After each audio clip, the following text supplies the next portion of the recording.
We sent out a survey to over 2,000 tech sales hiring managers because we wanted to gather hard data and understand what hiring managers are looking for when they decide which applicants to give interviews to, who to extend offers to, who to ultimately hire. Because if you are looking for a new job, it's important to understand the game and how to best position yourself to get hired as fast as possible at the best company possible under your terms, the pay you want, the work-life balance you want, whether it's fully remote, hybrid, in office. And I'm going to share the results to 3 of the questions that I think would be most useful if I were back in the job market, and anyone that's looking for a job needs to understand the answers to these questions so that they can best position themselves.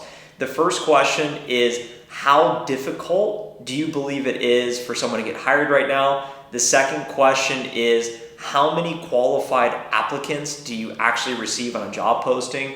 And then the third question, which I think is most important, how important do you rate hard skills like perseverance or strong communication when deciding who to hire? That's going to be the most important part, because long story short, that is the single most important factor they're looking for in addition to previous experience. So as we talk about the very first question, how would you rate late 2024, September, October range getting hired in tech sales? And the data would suggest that it is 85% of the responders listed somewhat difficult. I think if you look at the job market, you can go to LinkedIn Sales Nav and search sales development rep, business development rep. You can see how many open positions are being hired for. But I think that there's always debate around, hey, how hard is it to get hired right now?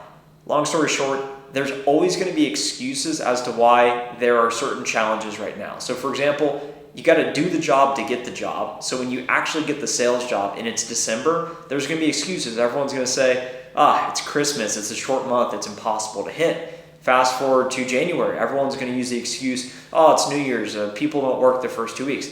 February, they're going to say, we got Valentine's Day coming up, people are going to be out of the office. There's always an excuse as to why now is not a good time.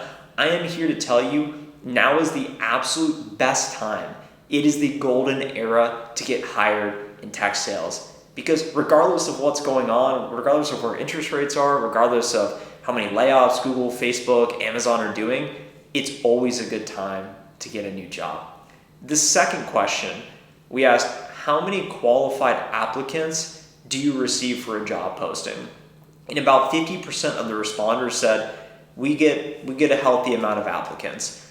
The insight here that you can use to separate yourself is that jobs that offer a higher OTE, on target earning, that's how the compensation works, and jobs that offer fully remote, the higher the pay, fully remote, that's what people want. And those types of jobs are going to get more applicants than a job that pays slightly less, that maybe is hybrid work. So you got to ask yourself, what are your work preferences? How much money do you want to be making? Do you want to go into an office or not?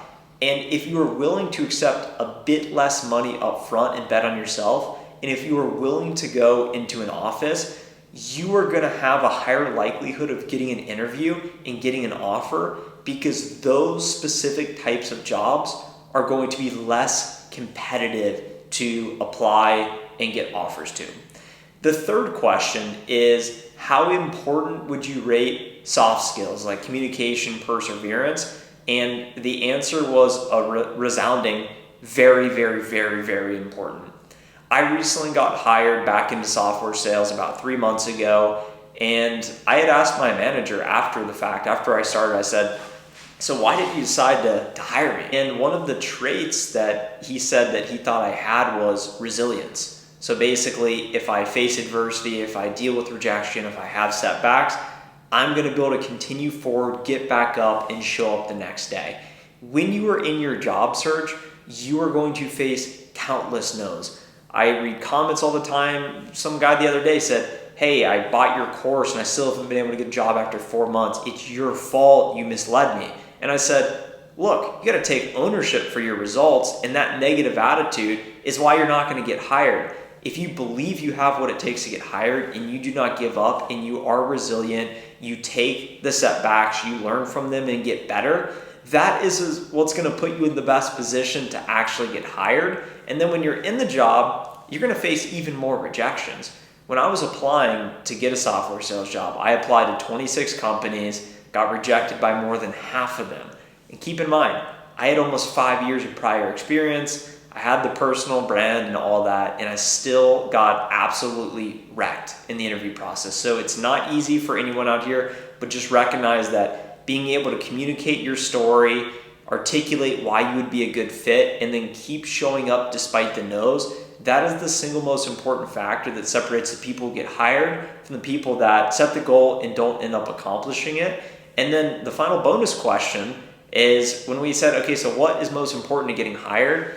It was a mix between previous experience and the soft skills, communication. So focus on what's in your control. If you don't have any experience, you got to ask yourself, okay, what can I do? How can I spin my story? How can I improve my communication? How can I continue investing in my self-development? How can I learn what a sales development rep actually is and what I would be doing so that I can put myself in the best position to actually get hired and stand out despite not having any experience. In today's video, we talked about what hiring managers for tech sales are actually looking for. I think some of these insights are applicable to a wide variety of roles. So I hope you took notes, internalize what we talked about, and take action immediately.